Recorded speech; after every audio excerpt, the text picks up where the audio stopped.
చిట్టిబాబు గారు నమస్తే సార్. నమస్తే. మనం కలిసి మాట్లాడుకొని చాలా రోజులు అయిపోయింది సార్. చాలా చాలా ఆ, ఆహ్, కాకపోతే చిట్టిబాబు గారు మీ మీద ఉన్న విమర్శ ఏంటంటే సార్, మీరు ఆ! ఎవరి కోసం అయితే బ్యాటింగ్ చేస్తారో, ఎవరినైతే హ్మ్. సమర్థిస్తారో వాళ్ళని మీరు అవుట్ ఆఫ్ ద వేలి సమర్థిస్తారు. ఈ లాజిక్లు అన్ని పక్కన పెట్టేసి అసలు వాళ్ళని కంప్లీట్ గా సపోర్ట్ చేస్తారు. అలా మీరు ఏది ఓ గట్టిగా సమర్థిస్తుంది ఇప్పుడు మోహన్ బాబు గారిని. అవును. మోహన్ బాబు గారిని మీరు అవుట్ రైట్ గా అసలు మనోజు దారి తప్పిన కొడుకు అంటూ విపరీతంగా విమర్శలు చేసి మనోజ్నేమో అవును. అధపాతాలను తొక్కి విష్ణువుని మోహన్ బాబుని మీరు పైన పెడతా ఉన్నారు. అవును. కాకపోతే ఈ రోజు వాస్తవం. చూస్తే సార్, ఈ రోజు మోహన్ బాబు గారిని చూస్తే అంటే చాలా మంది చెప్తుంది కూడా ఏంటంటే మోహన్ బాబుకి తగిన శాస్తి జరిగింది. ఎందుకంటే ఇన్నాళ్ళు ఎంతో మందిని విమర్శించడం కానీ అవమానించడం కానీ లేకపోతే చేయటం కానీ చేశాడు. ఇప్పటి నుంచి కాదు, ఎవరిని అవమానించాడు? ఇప్పుడు పెదరాయుడు షూటింగ్ అప్పటి నుంచి అప్పుడు జయంతి గారిని కావచ్చు, ఆ తర్వాత మిగతా వాళ్ళని డిసిప్లిన్, ఒకప్పుడు డిసిప్లిన్ దాన్ని ఆహా, అవమానించడానికి జయంతి షూటింగ్‌కి రాలేదు. డబ్బులు తీసుకుంటూ అన్ని తీసి కాల్ షీట్ టయానికి రాలేదు. అదే రామారావు గారి పీరియడ్ నుంచి ఆ క్రమశిక్షణ ఆవిడ క్రమశిక్షణ తప్పింది మా కోపడ్డాడు. అంటే అది డిసిప్లిన్ అది. డిసిప్లిన్ సరే. అది షూటింగ్ క్రమ అది క్రమశిక్షణ అవ్వచ్చు. మరి ఆ! ఎ వైవిఎస్ చౌదరితో అగ్రిమెంట్ చేసుకొని సినిమా చేసుకొని డబ్బులు ఇవ్వకుండా ఎగ్గొట్టిన దాన్ని క్రమశిక్షణ అంటామా సార్? ఎందుకు సినిమా చేయలేదు ఏమిటి తెలుసా? మీరు ఆహా, ఊరినే పైపైకి సినిమా మాట్లాడితే ఎట్లా? చేశాడు. సినిమా చేసిన దానికి సలీం అనే సినిమా చేసిన దానికి కమిట్ అయిన అమౌంట్ ఇవ్వకుండా చెక్ బౌన్స్ కేసులో తర్వాత ఎంత అయిందో చూసాం కదా అంతా కూడా. ఎందుకు చేశారు? మీరు చెక్ బౌన్స్ మోహన్ బాబు డబ్బులు ఎగ్గొట్టడం అనే చరిత్ర మోహన్ బాబుకి లేదు ఇండస్ట్రీలో. ఉమ్, ఇవాళ ఒక రారా మోహన్ బాబు. ఏనాటి నుంచో నేను మోహన్ బాబుతో నా పరిచయం 45 సంవత్సరాలు. ఉమ్, 45 నుంచి కు- రా- అల్లూరి సీతారామరాజులో తను పెళ్లి కొడుకు వేషం వేయడానికి వచ్చిన రోజు నేను అసిస్టెంట్ అయ్యాను. ఆ ఉమ్. రోజు నుంచి ఈ రోజు దాకా చూస్తూనే ఉన్నాను మోహన్ బాబు డబ్బులు ఎగ్గొట్టాడన్న దాఖలాలు. మోహన్ బాబు ఆస్తులు అమ్ముకున్నాడు. ప్రతిష్ఠిత తర్వాత 20 సినిమాలు చేసి అందరికి పేమెంట్ చేసి అప్పులు తీసుకుంటూ పోతే ఆస్తులు అమ్మేస్తూ హీరో అయ్యాడు. మళ్ళీ తర్వాత హీరో అయ్యాడు హైదరాబాద్ వచ్చి అల్లుడు గారు. కానీ మోహన్ బాబు డబ్బులు ఎగ్గొట్టాడు కారణం లేకుండా వాళ్ళిద్దరి మధ్య జరిగిన వైరుధ్యం బట్టి వాళ్ళిద్దరి మధ్య ఏం జరిగింది అది తెలియకుండా గమ్మున ఎగ్గొట్టాడు. ఆ చరిత్ర లేదు మోహన్ బాబు. ఇంతమందిలో ఇన్ని సినిమాలు 70 సినిమాలు ఇచ్చాడు, 750 సినిమాలు చేశాడు. అతను ఆ, ఎగ్గొట్టాడని ఒక డైరెక్టర్ ఒక ప్రొడ్యూసర్ ఒక ఆర్టిస్ట్ చెప్పమని ఎవ్వరు ఇళయరాజా కాడ నుంచి అది చేశారు. జేసుదాస్ గారికి ఒక్కళ్ళకి ఒక్క రూపాయి పువ్వుల్లో పెట్టిస్తాడు. మ- ఇంకా మరి గౌరవించి అలా సన్మానం చేసి ఇస్తాడు. అలాగా సార్, మోహన్ బాబు గారు వైవిఎస్ చౌదరికి ఎగ్గొట్టపోతే కోర్టు మళ్ళీ ఈ తర్వాత సెటిల్ చేయండి 40 లక్షలు పే చేయండి అని కోర్టు ఎందుకు చెప్తుంది మోహన్ బాబు గారికి? పే చేశారు కదా తర్వాత. కోర్టు చెప్పడం వేరు. ఉమ్. అసలు ఎందుకు డిస్ప్యూట్ వచ్చింది? ఎవరి ఎందుకంటే అహంకారం వల్లది ఎవరి ఎవరు అహంకారం వల్ల ఎవరు మోహన్ బాబు వైవేస్ గారు చౌదరి మోహన్ బాబు వైవేస్ గారు ఉన్నప్పుడు చౌదరి అలాగే సార్, ఇప్పుడు ఒకే వైవేస్ మోహన్ బాబు చౌదరి గారు ఉన్నప్పుడు ఉన్నాడమ్మా. ఇంకా అవతల పక్క కాదు ఇప్పుడు ఇంకొక అహంకారం ఉంటుందా సార్? వైవేస్ చౌదరి ఇప్పుడు నా తమ్ముడే వైవేస్ అయినా ఇప్పుడు వైవేస్ చౌదరి చేస్తున్న పని ఏంటి? ఇలాంటి ఉమ్, పని అప్పుడు చేశాడు. ఇది వైవేస్ చౌదరి ఎన్టీఆర్ అని ఉన్నాడు ఒక పక్క ఎన్టీఆర్ ఉమ్, ఉండగా మళ్ళీ నువ్వు ఎన్టీఆర్ అని పేరు పెట్టవు ఏంటి? ఏమి వాళ్ళు చెప్తే నువ్వు అదేదో ఒక ఫ్యాషన్ పైత్యమ్మ ఎన్టీఆర్ అని మళ్ళీ ఇంకో ఎన్టీఆర్ ఒక ఎన్టీఆర్ ఉన్నాడు అంటే అవ్- ఆ ఎన్టీఆర్ మరి ఎన్టీఆర్ కాదు. మరి మరి నువ్వు చెప్తావా? అలాగే. హరికృష్ణ బ్లడ్ అది. అవును. హరికృష్ణ బ్లడ్ నువ్వు వేరే బ్లడ్ రామారావు గారి బ్లడ్ కాదని నువ్వు చెప్తావా? చెప్తున్నావా మరి నువ్వు? ఆ మరి తప్పుడు పని కాదు. ఇలాంటి తప్పుడు పని ఏదో చేశాడు. అది అది తప్పుడు పని ఎలా అవుతుంది సార్? అప్పుడు తారక రత్న గారు కూడా ఎన్టీఆర్ అని పెట్టుకున్నారు కదా, తారక రత్న ఎన్టీఆర్ అని పెట్టుకున్నారు, ఎన్టీఆర్ జూనియర్ ఎన్టీఆర్ పెట్టుకోవచ్చు. అని పెట్టుకున్నారు. పేర్లు పెట్టుకోవచ్చు. సినిమాలో ఇంట్రడ్యూస్ చేసేటప్పుడు నువ్వు ఆ ఉమ్, పేరు ఒక పేరు ఆల్రెడీ ఉన్నప్పుడు ఆ పేరుకు మరో పేరు పెడతానంటావు. పోటీ కాంపిటీషన్ వస్తానంటావు. ఆ జూనియర్ ఎన్టీఆర్ పైగా కమెంట్ జూనియర్ ఎన్టీఆర్ ఎప్పటికీ రామారావు వారసుడు కాదు. ఉమ్, నువ్వెవడు చెప్పడానికి? హరికృష్ణ పుట్టాడయ్యా. హరికృష్ణ బ్లడ్ అది. ఉమ్. హరికృష్ణ నందమూరి హరికృష్ణ బ్లడ్. నువ్వు కాదని అంటే ఏ పిచ్చి మాట ఎవరో అంటే ఎవరి కోసం హరి మాట్లాడితే ఎట్లా? అంటే ఆయన అన్నదాంట్లో కూడా తప్పులేదులేండి. ఎన్టీఆర్ వారసుడు బాలకృష్ణ అవుతారు, హరికృష్ణ వారసుడు జూనియర్ ఎన్టీఆర్ అవుతారన్నారు. ఆయన ఏం తప్పట్లేదు. అది అది అది జూనియర్ అది తప్పు ఎలా అవుతుంది? ఇంకో ఎన్టీఆర్ ఆయన అలా ఉమ్, ఎన్టీఆర్ వారసుడు ఇతను ఎప్పటికీ ఆ కుటుంబం కాదు, ఆ రక్తం కాదు అని అన్నాడు. అది ఎట్లా అంటావు? సరే. హరికృష్ణ రక్తం ఎన్టీఆర్ రక్తం కాదా? యా. అది పిచ్చి మాటలు మాట్లాడితే ఆహా, అలా ఏదో పిచ్చి మాటలు. అలాగా పక్కన సార్. ఒకటే ఇప్పుడు ఆ మా కృష్ణుడే చెప్పమ్మా. వైవేస్ చౌదరి నీకెంత పరిచయమో నాకు బాగా. నా తమ్ముడు నాకు చాలా అన్న ఉంటాడు. చాలా పరిచయం. అతని టెంపర్మెంట్ నాకు తెలుసు. మోహన్ బాబు టెంపర్మెంట్ వాళ్ళిద్దరు టెంపర్మెంట్ మధ్య క్లాష్లు అయ్యి దాన్ని దాన్ని ఏదో పెద్దగా మోహన్ బాబు తప్పు సరే. చేశాడు. మరి మా ఎలక్షన్స్ అప్పుడు కూడా చూసాం కదా సార్, మా ఎలక్షన్స్ అప్పుడు కూడా మోహన్ బాబు గారు ఎంత రచ్చ చేశారో చూసాం కదా. ఎందుకు రచ్చ ఎందుకు? నేను మోహన్ ఎలక్షన్స్ లో ఉన్నా. నేను మీరున్నారు. ఉన్నాను. ఎందుకున్నాను? ఒక తెలుగు అసోసియేషన్ కి వీడెవడు కోర్టు కేసు గొట్టంగడు ఎక్కడి నుంచి కర్ణాటక నుంచి వచ్చి నా తెలుగు ప్రెసిడెంట్ పోటీ చేస్తాడా? వాడు ఇక్కడ ఉండగలడా? వాడు 23 కంప్లైంట్ వాడి మీద మాతో ప్రకాష్ రాజు గారు వాడిని వ్యతిరేకిస్తా ఉంటే ఆ కూటమి తరఫున వాడు ఎవడో చేసుకుంటే ఊరికి చూస్తూ ఊరుకోవాలా?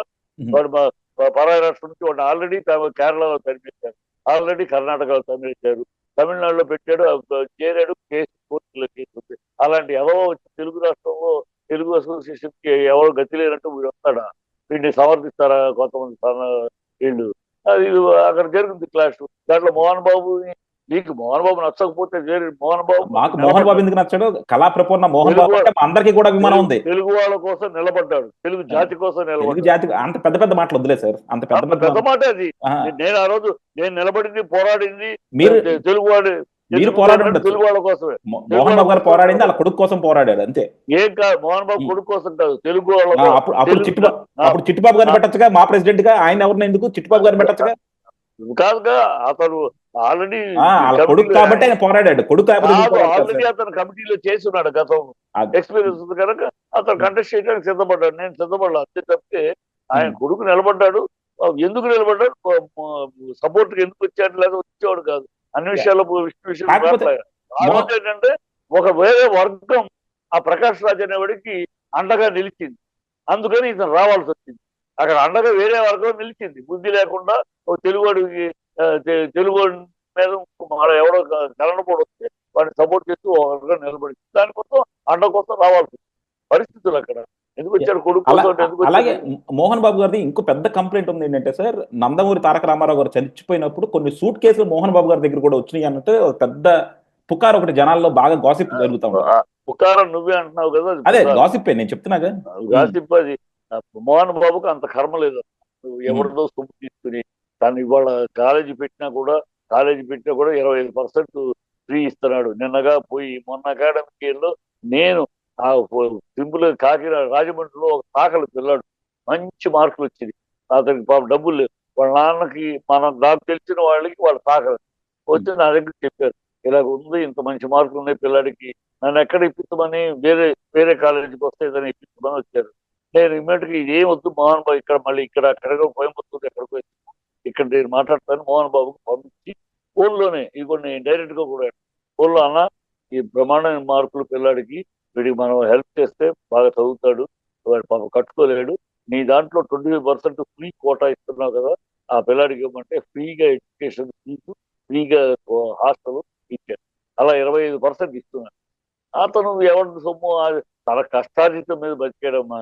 వాళ్ళ నాన్న ఏమి గోచి గుడ్డ కూడా ఇవ్వలేదు, వచ్చి చిరిగిన చెప్పులతో వచ్చాడు, కష్టపడ్డాడు, జీవితం సాధించుకున్నాడు.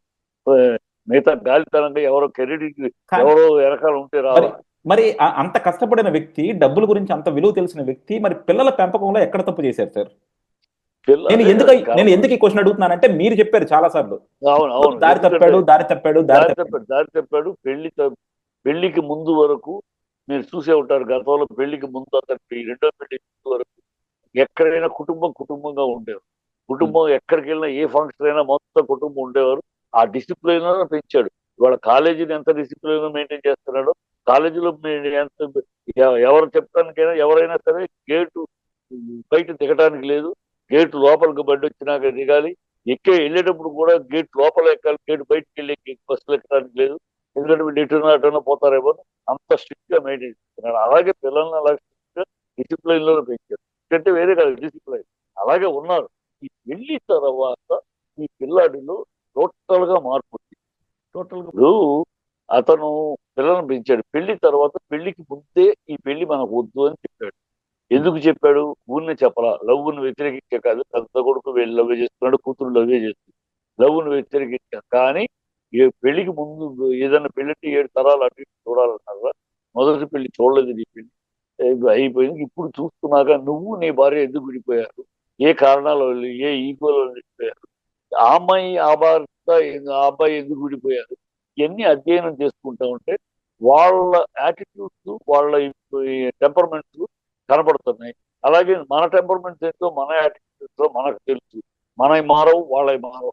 ఇది టెంపరీగానే తప్పితే ఈ పెళ్లి జరిగితే మన మధ్య పొరపచ్చాలు వస్తాయి, గొడవలు వస్తాయి, నా వద్దురా అయినా అతను వెళ్ళ చేసుకుంటా అన్నాడు.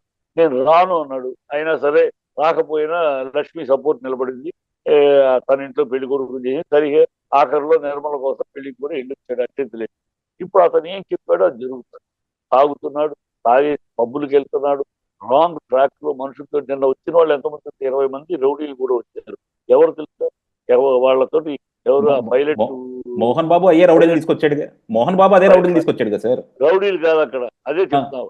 అక్కడ వచ్చింది బౌన్సర్స్, 30 మంది బౌన్సర్స్ అక్కడ ఎప్పుడు అదే డబ్బులు మోహన్ బాబు దగ్గర ఉన్నాయి కాబట్టి బౌన్సర్లను పెట్టుకున్నాడు. మనోజ్ దగ్గర లేవు కాబట్టి ఆయన బలం కోసం, సపోర్ట్ కోసం వేరే వాళ్ళు పెట్టుకున్నాడు. మీరు బౌన్సర్స్ కి రౌడీలకి పోల్చకండి దయచేసి. Bouncers are different. They are duty minded to save the leader. వాళ్ళ ఇంటిని కాపాడుకోవడానికి, అక్కడ మనుషులు కాపాడడానికి 30 మంది బౌన్సర్లు మంత్రికి ఎంప్లాయీస్. వాళ్ళని రౌడీలకి police sorry, bouncers are responsible people. వాళ్ళు బాడీలు పెట్టుకున్నారంటే వాళ్ళ నాయకుడిని కాపాడుకోవటానికి.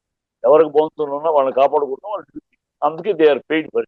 వాళ్ళు బౌన్సర్స్ పెట్టుకుంటే ఇతను వాళ్ళ ఎవరు పైలట్ రవీందర్ రెడ్డి ఉన్నాడుగా, పైలట్ రవి వాళ్ళ తరపు నుంచి వచ్చారని, ఎవరికి ఎక్కడి నుంచి వచ్చారంటే వాళ్ళ దీని మీద వచ్చారని తేలి రౌడీల్ని పంపించారు. రౌడీలు వచ్చారు, దూకారు ఇళ్లలోకి వితౌట్ పర్మిషన్, వితౌట్ నీ ఇంట్లోకి నా ఇంట్లోకి వితౌట్ పర్మిషన్ ఏమన్నా వస్తే గెట్అవుట్ అంటావా, లేకపోతే రండి బాబు అంటే మీ కొడుకు వచ్చినా సరే మీరు గెట్అవుట్ అంటారు సార్ మీ ఇంటికి? నా ఇంటికి వచ్చిన పర్మిషన్ లేకుండా వస్తే గెట్అవుట్ అంటారు. నా పర్మిషన్ లేకుండా నా ఇంటికి నా తలుపు గేట్ చూస్తుంది కాదమ్మా. నా ఇంటికి నా పర్మిషన్ లేకుండా నా గేట్ చూసుకుని నా ఇంట్లోకి దూరేసి చెప్పండి అంటే ఎవడరా నువ్వు నా ఇంట్లోకి ఏంటి చెప్పేది నీకు, గెట్అవుట్ ఫస్ట్ అంట. పర్మిషన్ తీసుకోవాలి, నన్ను అడగాలి, ఏమన్నా రేపు కలుద్దామా, రేపు వస్తారా ఏంటి అని అనాలి. లేకపోతే వచ్చారు నువ్వు ఫ్రెండ్ గా వచ్చావు అనుకో, పర్మిషన్ వచ్చినాక ఆ గౌరవంగా ఉండాలి. నా గేట్ తోసుకుని గేట్ తన్నుకుని వస్తావు నువ్వు. రావుగా వాడు వచ్చారు, గేట్ తన్నుకుని గేట్ ముక్కు మీద మైక్ పెట్టి ఆల్ దిస్ థింగ్స్ ట్రాష్. అతను ఆ పిల్లాడు పంపించాడు. ఆ పిల్లాడి మాటలు నేను చెప్పిందే కాదు, నీకే చెప్తాను. ఆ పిల్లాడు చెప్పిన మాటలు దాన్ని బట్టి నువ్వే చెప్పి మా నాన్న నాకు దేవుడు అంటాడు. ఆ నాన్న మీద డీజీపీకి మా నాన్న అరెస్ట్ చేయండి అని లెక్క చెప్తారు. మళ్ళీ మోహన్ బాబు అంతు చూస్తానంటాడు. మా నాన్న దేవుడు అంటాడు. ఏ బిడ్డడైనా తండ్రిని పేరు పెట్టి ఏకవచనం మీద మోహన్ బాబు అంతు చూస్తాను. ఏ తండ్రి నువ్వు అంటావా? మీ నాన్న ఎంత కోపం వచ్చినా ఎంత గొడవ వచ్చినా అంటావా? నేను అంటానా? వాళ్ళ నాన్నని మోహన్ బాబు అంతు చూస్తాను అని వాడు అంటాడు. అంటే ఎక్కడ పబ్బులు కల్చర్కి అలవాటు పడ్డాడు. వేరే ట్రాక్ ఫ్రెండ్స్ ఏర్పడయ్యారు. తన కెరియర్ నాశనం చేసుకుంటున్నాడు. తన కెరియర్ మంచి పర్సనాలిటీ, ఇప్పటికీ మంచి ఫాలోయింగ్ ఉంది, ఇమేజ్ బాగానే ఉంది. అది నిలుపుకోవడానికి ప్రయత్నం చేశాడు. ఒక తండ్రిగా మోహన్ బాబు, ఒక తండ్రిగా తన దారి చెప్పిన కొడుకుని మళ్ళీ సరైన మార్గంలో తెచ్చుకోవాలి. వాడి కెరియర్ పోగొట్టుకుంటున్నాడు, వాడి కెరియర్ నిలబెట్టుకోవాలి అని ఆయన తాపత్రయం. మొన్న ఒకటే కాదు, అంతకు ముందు నుంచి జరుగుతున్నాయి. లాగటం, మాట్లాడటం, వచ్చి మాట జరుగుతున్నాయి. అది ఆ రోజు బయటకు వచ్చింది. బయట అనవసరంగా వాళ్ళ మనుషులు ఎవరో 100కు ఫోన్ చేయడంతో బయటకు వచ్చింది. అయితే ఇదేమి మొన్నటి ఒక రోజు కాదు, చాలా రోజులుగా మోహన్ బాబు తపన. ఏదో రాంగ్ ట్రాక్ లో వెళ్తున్నాడు, పప్పు కల్చర్కి వెళ్తున్నాడు, వేరే గ్యాంగ్ తోటి డైలీ ర్యాష్ అయిపోయాడు. పని మనుషులు కొడతాడు, ఇంకోటి మాట మీద రాత్రిళ్ళు గొడవ చేస్తాడు, తాగేసి అల్లరి చేస్తున్నాడు. ఏంటి వీడి ట్రాక్? అందుకే ఆయన ఆడియో కూడా బయటకు వచ్చింది. ఆడియో రిలీజ్ చేశారు తెలియక. ఏదో ఆడియోలో ఏమన్నాడు, ఎంత బాధపడ్డాడు. ఓ తండ్రి బాధ. మోహన్ బాబు అలా లోడౌన్ లో మాట్లాడుతూ అదే నేను ఫస్ట్ వింటాను. నేను ఎంత ప్రేమగా చూశాను, నా గుడ్డల మీద పెట్టుకున్నాను కదా, నీకేం తక్కువ చేశాను రా, ఎందుకు తాగి చెడిపోతావు. కానీ పడే బాధ ఇది కొంచెం ఇంట్రెస్టింగ్ ఉంటుంది సార్. అంటే జనరల్ గా కూడా ఇప్పుడు మనోజు, విష్ణు వీళ్ళంతా కూడా మారుతల్లి పిల్లలు. అంటే మనోజు జనరల్ గా ఇప్పుడు నిర్మల గారు వాళ్ళ మదర్ కాబట్టి, ఆమె ఇంకా మోహన్ బాబుతో ఉన్నారు కాబట్టి వీళ్ళకి ఎక్కువ ప్రిఫరెన్స్ ఇవ్వాలి, లక్ష్మిని విష్ణుని కొంచెం తక్కువగా చూడాలి. ఇక్కడ ఎందుకు రివర్స్ జరుగుతుంది? రివర్స్ అంటే ఆ మాట అసలు తక్కువ ఎక్కువ లేదండి. ఆ అమ్మాయి నిర్మలకి ఆ మాట ఏదైనా అంటే నిర్మలకి మనం గాయపెట్టినట్టు. ఆ పిల్ల బ్రహ్మాండంగా అసలు అదే నిజంగా ఆవిడకి మాత్రం హ్యాట్స్ ఆఫ్ చెప్పాలి సార్. హ్యాట్స్ ఆఫ్ చెప్పాలి. ఎందుకంటే చాలా మందికి ఎవరి పిల్లలు తెలియదు, ఎవరు ఫస్ట్ భార్య పిల్లలు, ఆ లెవెల్లో ముగ్గురిని ప్రేమ. అసలు అందువల్లే ఇవాళ మనోజ్ సపోర్ట్ కి ఎవరు వచ్చారు? లక్ష్మి వచ్చింది. లక్ష్మి మొదటి భార్య కూతురు. అవును. అంటే లక్ష్మి మనోజ్కి అండగా నిలబడింది. అవును. వాళ్ళిద్దరూ అంత అన్యోన్యంగా అక్క తమ్ముళ్ళుగా ఉన్నారు. సో అక్కడ ఆవిడ పెంపకం వల్ల పెంపకం వల్ల తేడా లేకుండా పెరిగారు. వీళ్ళిద్దరూ ఒకటిగా ఉన్నారు. అది ఆవిడ ఏమాత్రం ఆ విషయంలో మనం మాట్లాడిన పాప అమ్మాయిని అవును. బాధ ఆవిడకి పెట్టి హ్యాట్స్ ఆఫ్ చాలా చెప్పాలి. బ్రహ్మాండం. బ్రహ్మాండం. ఎవరికి తెలియదు, చాలా మందికి నాలాంటి వాళ్ళకి తెలుసు కదా, చాలా అది మందికి ఎవరు కొడుకు ఎవరు తెలియదు. ఈ అట్లా ఈ ఉంది రోజు అలా.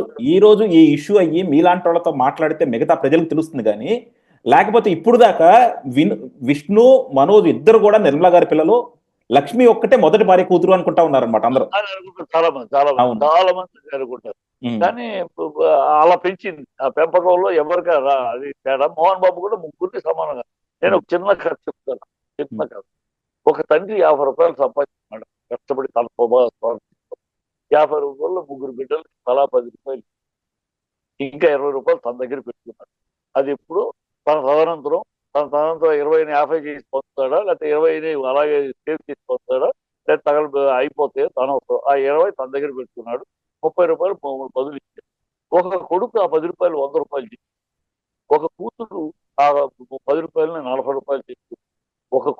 మరో కొడుకు ఆ 10 రూపాయలని 2 రూపాయలు చేసుకుంటాడు. ఇప్పుడు ఈ 2 రూపాయలు చేసుకున్న కొడుకు, వాడికి 100 రూపాయలు ఉన్నాయి, వాడికన్నా నాకు తక్కువ ఉంది, నాకు వాడి దాంట్లో నాకు ఇవ్వండి అంటే అది ధర్మమా, న్యాయమా? కానీ కాదు, చెప్పు. పంచలేదని కదా సార్ గొడవ. కాదు, ఇది నేను చెప్పిన కథ అదే విన్నాను దీని మీద. నాకు అర్థమైంది. ఉమ్. అది.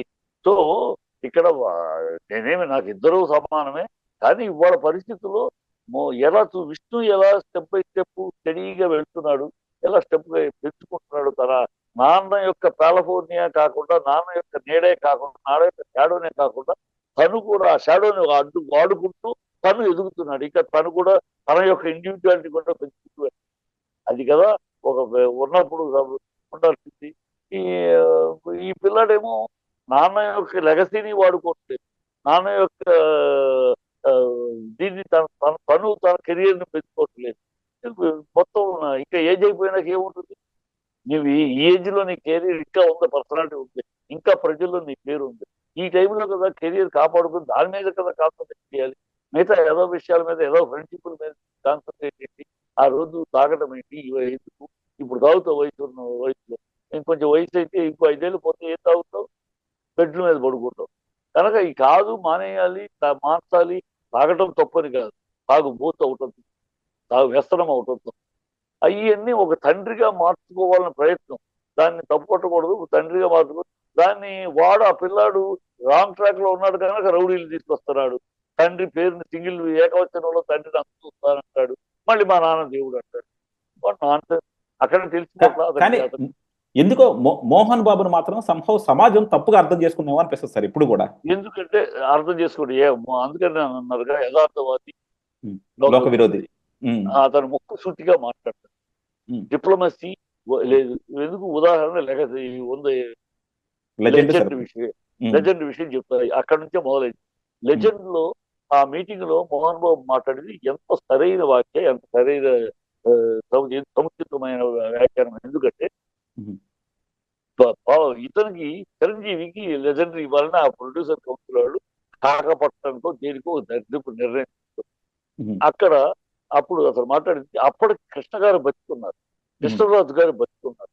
ఒక తరంలో పంచపాండవులు, రామారావు గారు, నాగేశ్వరరావు గారు, కృష్ణ గారు, సోమరావు, కృష్ణరాజు ఒక పంచపాండవులుగా ఒక ఇండస్ట్రీని ఒక స్వర్ణయోగంగా తీసుకెళ్తున్నారు.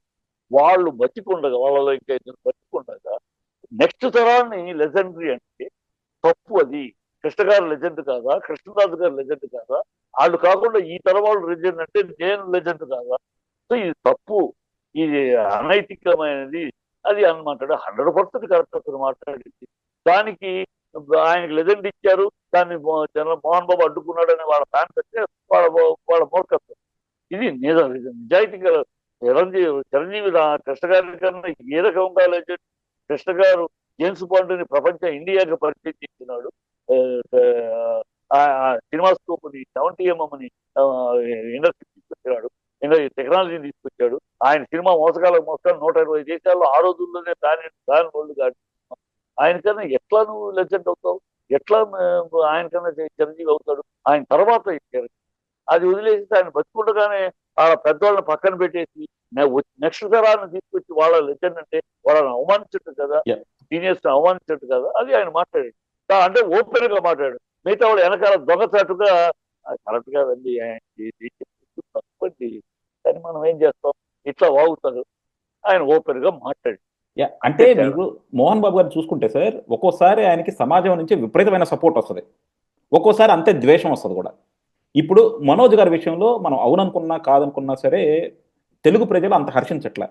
కానీ టీవీ9 కొట్టినప్పుడు కానీ లేకపోతే చిరంజీవి గారి గురించి చెప్పినప్పుడు కానీ ఇన్నాళ్ళు మనం అందరం అనుకున్నది ఆయన చెప్పారు కదా అని అప్పుడు సపోర్ట్ చేశారు. సో డెఫినెట్గా మీరు అనుకున్నట్టు మీరు చెప్పినట్టు మోహన్ బాబు గారిని ఎప్పుడు కూడా సమాజం డిఫరెంట్ ఆస్పెక్ట్స్ లో చూస్తా ఉంది. ఆయన ఎప్పుడు కొంచెం క్రిటికల్ గానే ఉంటున్నాయి ఆయన పట్ల. యథార్థవాది విలోకలు ఉన్నాను. నిజం మాట్లాడేవాడిని, నిజం నిర్భయంగా ముక్కుసూటిగా మాట్లాడేవాడు. చాలా కొన్నిసార్లు నచ్చుతాడు, కొన్నిసార్లు నచ్చడు. అది వాస్తవం, అది ఆయన పరిస్థితి. ఆయన పరిస్థితి ఆయన అలాగే నాలాంటి వాడు. అందుకు ఆయన నా స్కూల్ అదే కనుక ముక్కసూటిగానే మాట్లాడతారు. నేను చాలా మందికి నచ్చదు, చాలా మందికి కోపం నా మీద ఉంటది. ఆయన వాళ్ళ కోసం అబద్ధాలు ఆడటం, వాళ్ళ కోసం నగనచ్చి మాటలు మాట్లాడటం, వాళ్ళ కోసం లౌకికం అంటూ మాట్లాడటం నాకు చేత కాదు. Let them speak, let them comment anything, I don't care అన్నట్టు ఉంటాం. అదే అతని లక్షణం. అందుకని నాకు అతను లంకింది. ఇద్దరం మనం మాట్లాడిన గుండెల్లో నుంచి వచ్చేది. పెదాలు మాట్లాడిస్తే కళ్ళు వెచ్చిరించకూడదు, గుండెల్లో ఏమున్నదో అదే పెదాల్లో నుంచి రావాలి అనేది పాలన.